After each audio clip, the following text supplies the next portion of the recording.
ધોરણ 7ના વિદ્યાર્થી મિત્રો, તો આજે આપણે કરશું અપૂર્ણાંક દ્વારા પૂર્ણ સંખ્યાનો ભાગાકાર। તો કોઈ એક સંખ્યા એને આપણે ભાગાકાર કરશું અપૂર્ણાંક સંખ્યા સાથે, બરાબર। તો 1 ભાગ્યા 1/2। તો અહીંયા સૌપ્રથમ એક તમને નિયમ યાદ રાખવાનો છે કે ભાગાકારની જે નિશાની છે ને એની જગ્યાએ આપણે નિશાની મૂકી દઈશું ગુણાકારની। તો ગુણાકારની નિશાની મૂકતા જે પાછળની જે બીજી સંખ્યા છે આપણી સાથે, બરાબર, તો એ થશે વ્યસ્ત। હવે વ્યસ્ત સંખ્યા કોને કહેવાય? તો સંખ્યા જે છે આપણી જે અપૂર્ણાંક સંખ્યા છેદમાં એને આપણે કરી નાખીએ છીએ ઊંધું। ધારો કે 4/7 હોય તો એને ઊંધું કરી નાખવાનું 7/4। અહીંયા આપણને 1/2 છે, બરાબર, તો આપણે એનું ઊંધું લખશું 2/1। 1 ગુણ્યા 2, 2 એકા 2। તો હવે અહીંયા બે સરખા ભાગ, અહીંયા આપણને જે જવાબ મળશે ને એ આવશે કેટલા ભાગ થવાના છે। તો અહીંયા કેટલા થઈ ગયા? બે સરખા ભાગ થઈ ગયા, જવાબ પણ 2 આવી ગયો। એવી જ રીતે 3 રોટલીઓ હોય, બરાબર। હવે અહીંયા 3 ભાગ્યા 1/4 છે, તો આપણો નિયમ શું છે? ભાગાકારની જગ્યાએ નિશાની મૂકી દેવાની ગુણાકારની, તો ઉપર 4 આવી જાય, 4 તેરી 12। તો અહીંયા આપણા 12 સરખા ભાગ થશે।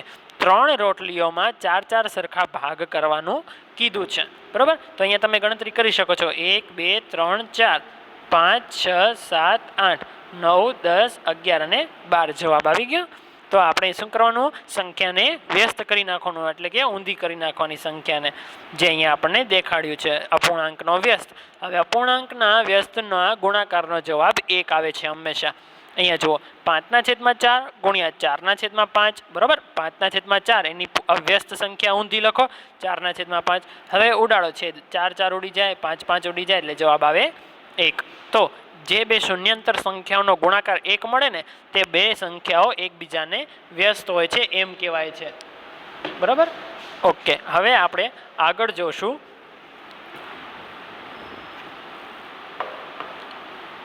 પૂર્ણ સંખ્યા દ્વારા અપૂર્ણાંકનો ભાગાકાર। હવે આપણી પાસે શું છે?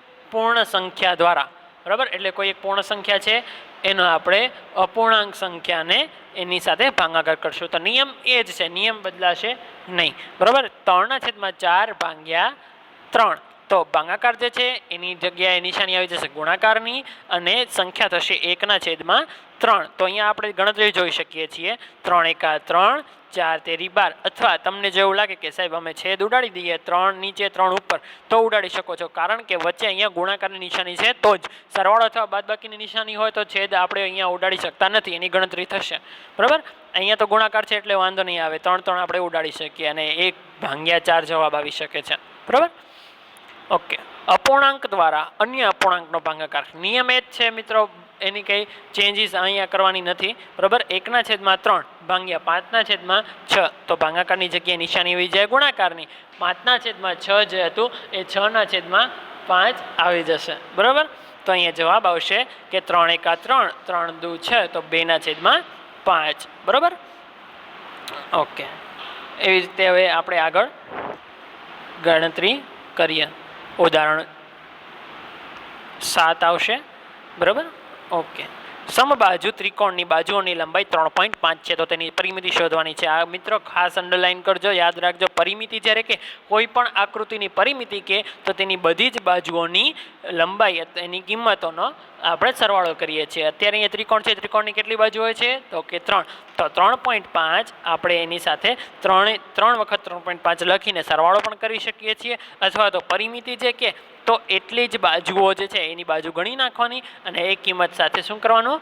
ગુણાકાર કરી નાખવાનો। હવે તમે જ કહો કે ત્રિકોણની કેટલી બાજુ હોય? 3 બાજુ હોય, તો 3 ને આ લંબાઈ 3.5 સાથે ગુણાકાર કરશું ને તો પરિમિતિ મળી જશે। મિત્રો યાદ રાખજો, પરિમિતિ હોય, પરિમિતિ કોઈ પણ દાખલામાં પૂછેલી હોય, મીટરનું મીટર લખવાનું, સેન્ટીમીટરનું સેન્ટીમીટરમાં, કિલોમીટરમાં, મિલીમીટરમાં, બરાબર, ડેસીમીટરમાં, આ બધું મીટર સેન્ટીમીટર એમાં જ જવાબ આવે છે। જ્યારે આપણા દાખલામાં ક્ષેત્રફળ પૂછે, દાખલામાં એવું લખેલું હોય ક્ષેત્રફળ, તો બધામાં વર્ગ લાગે। શું લાગે? વર્ગ। સેન્ટીમીટરનો વર્ગ, કિલોમીટરનો વર્ગ, મીટરનો વર્ગ, ડેસીમીટરનો વર્ગ, બરાબર। એવી જ રીતે આપણા દાખલામાં ઘનફળ પૂછે તો ઘન લાગે, સેન્ટીમીટરનો ઘન, મીટરનો ઘન, ડેસીમીટરનો ઘન, મિલીમીટરનો ઘન, બરાબર। એટલે જવાબમાં આપણે એ લખવાનું ચૂકવાનું નથી। તો અહીંયા પરિમિતિ છે તો જવાબ જો આપણે લખ્યું છે સેન્ટીમીટર, એવી જ રીતે ક્ષેત્રફળ, તો ક્ષેત્રફળ જ્યારે કીધું છે તો ગુણાકાર થઈ જશે, બરાબર। આપણને ખબર જ છે લંબાઈના લંબચોરસની ક્ષેત્રફળનો સૂત્ર છે લંબાઈ ગુણ્યા પહોળાઈ। તો અહીંયા લંબાઈ 7.1 મીટર અને પહોળાઈ 2.5 આપેલી છે, 7.1 સેન્ટીમીટર અને 2.5 સેન્ટીમીટર બંનેનો ગુણાકાર કરતા જો અહીંયા સેન્ટીમીટરનો વર્ગ આવી ગયો, બરાબર. તો ક્ષેત્રફળ હોય તો વર્ગમાં જવાબ લખવાનો, ગુણાકાર તમે કરીને જવાબ લખી શકો છો. ઓકે, હવે આપણે શીખશું દશાંશ સંખ્યાના 100, 10, 1000 વડે ગુણાકાર. હવે રેશમાએ અવલોકન કર્યું છે કે 2.3 જે છે એને આપણે કેવી રીતે પણ લખી શકીએ છીએ કે જો અહીંયા તમે ધ્યાનથી જુઓ, પોઈન્ટની તમારી જમણી બાજુ જોવાનું. શું જોવાનું? જમણી બાજુ. પોઈન્ટ પછી કેટલી સંખ્યાઓ છે, બરાબર, આગળ નહીં પાછળ.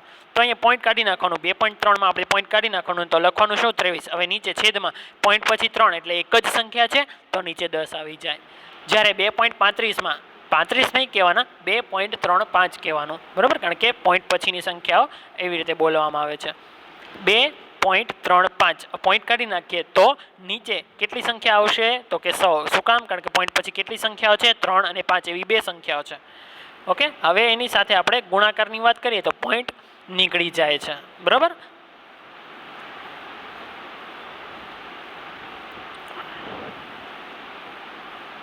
ઓકે, હવે આવે છે ઉદાહરણ નંબર 9. ઓકે, સરેરાશનો હું તમને પહેલાં એક અહીંયા થોડુંક આનો ડિટેલિંગ આપી દઉં કે સરેરાશ કોઈ પણ સંખ્યાઓનો સરેરાશ કે તો શું કરવાનું? બધી જ સંખ્યાઓનો સરવાળો કરી નાખવાનો અને જેટલી સંખ્યાઓ આપણી પાસે છે એને આપણે કહીએ છીએ અવલોકન, એની સાથે એને ભાગાકાર કરી નાખવાનો. શું કરવાનું? ભાગાકાર કરવાનો. હવે અહીંયા જુઓ ઉદાહરણ 9માં 4.2, 3.8 અને 7.6 આ કેટલી સંખ્યાઓ થઈ તમારી પાસે? તો કે 3 સંખ્યાઓ થઈ. તો ત્રણેયનો સરવાળો કરવાનો અને ભાગ્યા 3, જેમ આપણે આપણી પરીક્ષાનું પરિણામનો સરેરાશ કાઢીએ છીએ એવી જ રીતે. તો ત્રણેયનો સરવાળો કરતાં 15.6 આવશે અને ભાગાકારમાં 3. તો હવે ભાગાકાર તો તમને આવડે જ છે, રફ પેજમાં આપણે કરીએ 15.6 અને 3 સાથે ભાગાકાર, તો જવાબ આવશે 5.2. હવે ઉદાહરણ 10 તરફ આપણે જોઈએ તો નિયમિત બહુકોણની દરેક બાજુઓની લંબાઈ 2.5 સેન્ટીમીટર છે. આ યાદ રાખજો, 2.5 સેન્ટીમીટર છે. હવે બહુકોણ છે, કેટલા ખૂણા છે કે કેટલી બાજુ છે એ કીધું નથી, એ જ બાજુ આપણને શોધવાની છે. તો શું કરવાનું? તો એની પરિમિતિને ચકાસવાનું છે. દાખલામાં પરિમિતિ એની આપેલી હોવી જ જોઈએ. તો જુઓ, બહુકોણની પરિમિતિ 12.5 આપેલી છે. તો શું કરવાનું? કુલ જે છે એટલે પરિમિતિ જે છે એની દરેક બાજુઓ લંબાઈ સાથે ભાગાકાર કરવાનો. શું કરવાનું? ભાગાકાર કરવાનો. શું કરવાનું? ભાગાકાર કરવાનું છે. તો 12.5 ભાગ્યા લંબાઈ કેટલી છે? 2.5. તો ભાગાકાર કરતા હવે તમે ધ્યાનથી જુઓ. હવે જો અહીંયા એક પોઈન્ટ છે, પોઈન્ટ પછી એક સંખ્યા છે, અહીંયા પણ પોઈન્ટ પછી એક સંખ્યા છે. તો પોઈન્ટ અને પોઈન્ટ કાઢી નાખવાના. શું કરવાનું? પોઈન્ટ અને પોઈન્ટ કાઢી નાખવાના. ક્યારે કાઢી નાખવાના? જ્યારે પોઈન્ટ પછી એક સંખ્યા હોય, એટલે કે સરખી સંખ્યાઓ હોય. અહીંયા પોઈન્ટ પછી એક સંખ્યા છે, ઓકે, અહીંયા પોઈન્ટ પછી એક સંખ્યા છે એટલે પોઈન્ટ ઉડાડી દો. તો શું આવશે? 125 ભાગ્યા 25. તો જવાબ આવશે 5, બરાબર. 5નો ઘડિયો લાગે અહીંયા. હવે આવશે ઉદાહરણ નંબર 11. એક કાર 2.2 કલાકમાં, બરાબર, કિલોમીટરનું એક અંતર કાપે છે, બરાબર. તો આ એક સંખ્યા આપેલી છે, એનું અંતર કાપે છે. તો તેણે 1 કલાકમાં સરેરાશ કેટલો અંતર કાપ્યો હશે? હવે અહીંયા સંખ્યા આપેલી છે, બંને પોઈન્ટમાં આપેલી છે, બરાબર. હવે આપણે શું કરશું? કિલોમીટર પ્રતિ કલાક જેમ આપણે અંતર શોધીએ છીએ તો આપણે કરશું ભાગાકાર.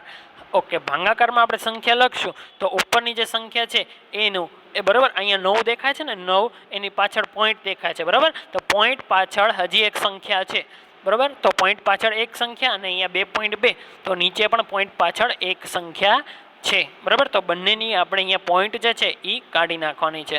પોઈન્ટ કાઢી નાખશું તો 891 આવશે અને નીચે 2.2નો પોઈન્ટ નીકળી જશે તો 22 આવશે. 891 ને ભાગાકાર કરવાનું 22 સાથે, તો જવાબ આવશે 40.5.